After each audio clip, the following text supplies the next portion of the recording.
Hello दोस्तों, नमस्कार। मैं आज आपके पास एक छोटी सी कहानी लेके आई हूँ। एक लड़की थी, विद्याश्री। वेल्लुपुरम गांव की थी। साउथ में ये गांव है, तो वहाँ की थी। हम सोचते हैं कि सिर्फ हमारे पास परेशानियाँ हैं और किसी के पास परेशानियाँ नहीं, और हम परेशान होकर के सोचते हैं कि हम कितने परेशान हैं, भगवान ने हमें ही इतना दुख दिया है। लेकिन वो लड़की जन्म से ही जब पैदा हुई तो उसके दोनों हाथ नहीं थे। उसके बाद उसकी 4 छोटी बहनें हैं। माँ बाप ने सोचा इसे कैसे पाल पाऊंगी, तो उसके नानी नाना ने उसे ले लिया और उसे ले गए अपने घर। और नानी नाना सोचे कि इसको कैसे पालन पोषण करेंगे, लेकिन वो जब वो छोटी थी तो उसे वही लोग नहलाते, खाना खिलाते, सब कुछ करवाते। लेकिन जैसे वो धीरे धीरे बड़ी हुई, उसे अपना सारा काम करने के लिए नानी ने सिखाया, जैसे नहाना, कपड़े पहनना और बाकी सारे काम।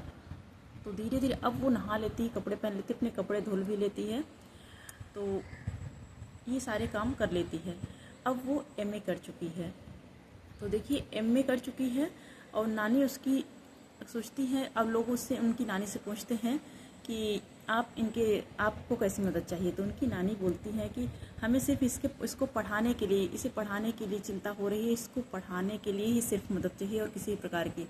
अब उनकी नानी सोचती है कि मैंने कितना संघर्ष किया इन्हें पालने में। अब वो बड़ी हो गई है, एमए कर चुकी है।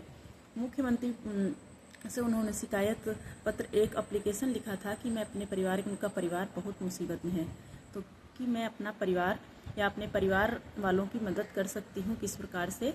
तो मुख्यमंत्री पोर्टल की तरफ से उन्हें, मुख्यमंत्री की तरफ से एक नौकरी दी गई अस्थायी तौर पर। तो उनका काम होता है कि जो लोग, जिन युवाओं को या युवतियों को नया रोजगार या तो कहीं किसी चीज़ की ट्रेनिंग हो रही है, तो उसके स्किल्स के बारे में उन्हें बताना होता है, ट्रेनिंग के बारे में बताना होता है। तो वो ये सारे काम करती हैं और अपने नानी के घर में रहती हैं। तो विद्याश्री उनका नाम है। विद्याश्री बताती हैं कि मेरी नानी बहुत बुजुर्ग हो गई हैं और मैं उनके लिए कुछ सहायता करना चाहती हूँ। तो सरकार ने उन्हें इस तौर पर ये नौकरी दी है। तो मुश्किलों से घबराना नहीं चाहिए। बिना कुछ किए नैया पार नहीं होती। कोशिश करने वालों की कभी हार नहीं होती।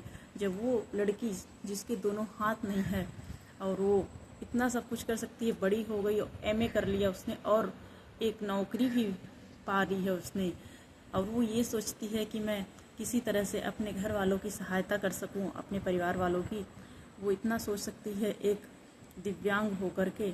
तो आप लोगों के पास तो दोनों पैर, हाथ सब सलामत है, तो कुछ भी कर सकते हैं। इसलिए हमें ये शिक्षा मिलती है इस कहानी से कि कोशिश करने वालों को हमेशा कोशिश करनी चाहिए, हार नहीं माननी चाहिए अपने जीवन में।